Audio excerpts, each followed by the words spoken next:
কতকাল আসবে? স্ট্রেঞ্জ একের পর এক সিনেমায় দেশের বাইরে অভিনেত্রীদের সাথে ঢালিউড সিনেমা পাড়া কাঁপিয়েছেন দেশসেরা সুপারস্টার শাকিব খান।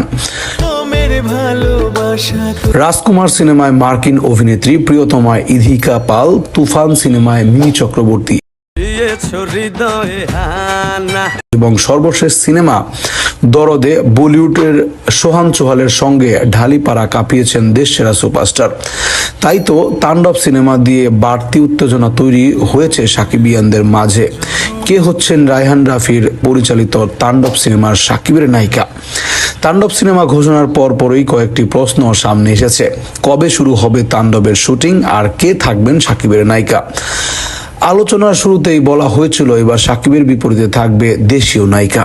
অবশেষে সত্য হলো সেটাই। রায়হান রাফির পরিচালিত তাণ্ডব সিনেমায় সাকিবের বিপরীতে থাকবেন দুই বাংলার জনপ্রিয় চিত্রনায়িকা জয়া আহসান।